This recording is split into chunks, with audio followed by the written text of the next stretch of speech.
देखिए, बिल्कुल अगले 48 घंटे के लिए पूरे रांची शहर में, झारखंड की जो राजधानी है रांची में, धारा 144 लगा दी गई है। लेकिन यहाँ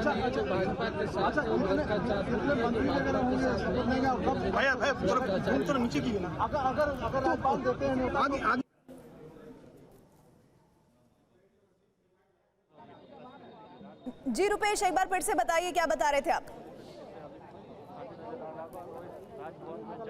देखिए, अगले 48 घंटे के लिए पूरे रांची में धारा 144 लगा दी गई है। जाहिर सी बात है कि क्या फैसला आता है।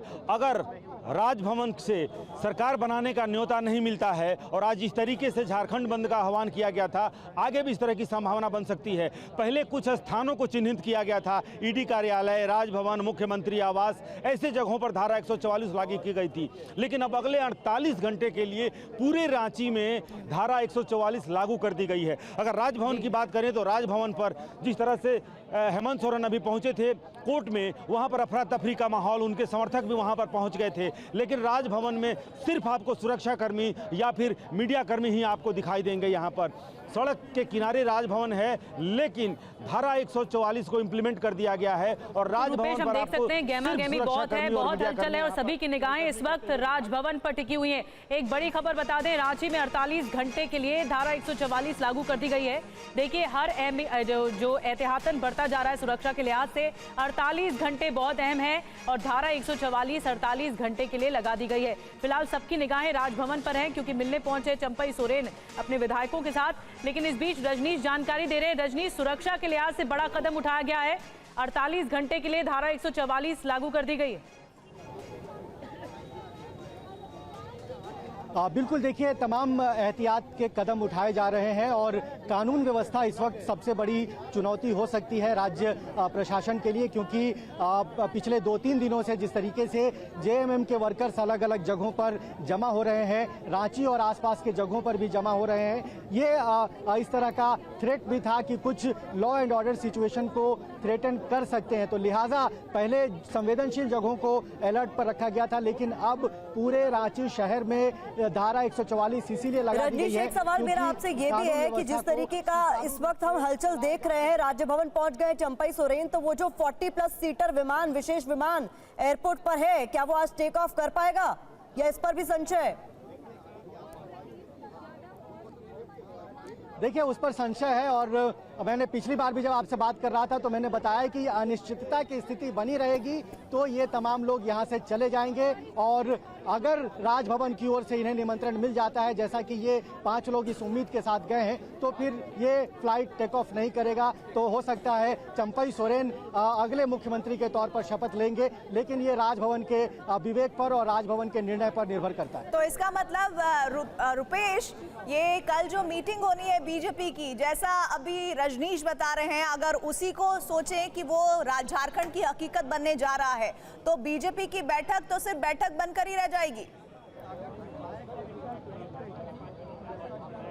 देखिए, अगले कुछ मिनटों में ही, घंटों में नहीं, 48 घंटे के लिए भले ही धारा 144 लगाई गई है, वो तो क्रूशियल है ही, लेकिन अगले कुछ मिनटों में ही ये साफ हो जाएगा, तस्वीर साफ हो जाएगी, झारखंड का भविष्य साफ हो जाएगा कि यहाँ पर जो सियासी संकट है, जो सियासी उठापटक का दौर है, वो शांत होता है कि आगे और तेज होता है। अगले कुछ मिनट में अगर बाहर ये सूचना आती है, अगर चंपई सोरेन खुद आकर ये बताते हैं कि राज्यपाल ने उन्हें सरकार बनाने का।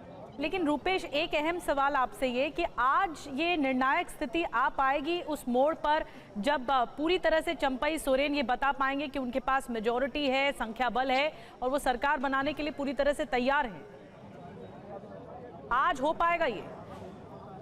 देखिए, बिल्कुल ये भरोसा दिलाना होगा, ये भरोसा दिलाना होगा और कहीं ना कहीं पिछले 22 घंटे से अगर राज्यपाल इंतजार कर रहे हैं, जो संशय की स्थिति है, जो असमंजस की स्थिति है, वो अंदर राज्यपाल की स्थिति यही है कि उन्हें भरोसा नहीं हो सकता है, शायद क्योंकि राज्यपाल को जब तक ये कॉन्फिडेंस नहीं आए कि ये बहुमत है और ये फ्लोर टेस्ट कर सकते हैं, दूसरा कोई जो दल है उसके पास बहुमत नहीं है, ये भरोसा दिलाना सबसे ज़रूरी है, सिर्फ कागजों पर हस्ताक्षर कराने से नहीं।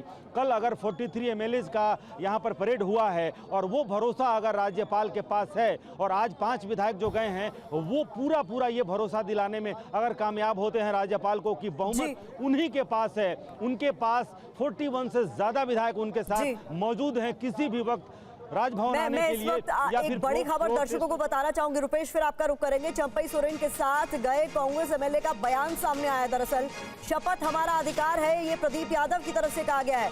तो राज्यपाल सीपी राधाकृष्णन से मिलने प्रदीप यादव भी पहुंचे हैं चंपई सोरेन के साथ। तो सुनवाते क्या कहा उन्होंने जरा। हम सब गुहार लगाने के लिए आए हैं कि कल ही हम सबों ने बहुमत अपने आंकड़े को दिया था, अब तक आमंत्रण क्यों नहीं मिला। राज्य में संविधान की एक विकट स्थिति पैदा हो गई है, इससे हम निजात दिलाना चाहते हैं। एक लोकतांत्रिक सरकार, बिल्कुल उम्मीद क्या, हमारा यह अधिकार है, संवैधानिक बाध्यता है। तो कुल मिलाकर रुपेश, यहाँ पर ये बताने की भी कोशिश की जा रही है, गए तो हम कल भी थे लेकिन बुलावा आज आया है, तो कुछ पॉजिटिव संकेत समझ में आ रहे हैं यहाँ पर।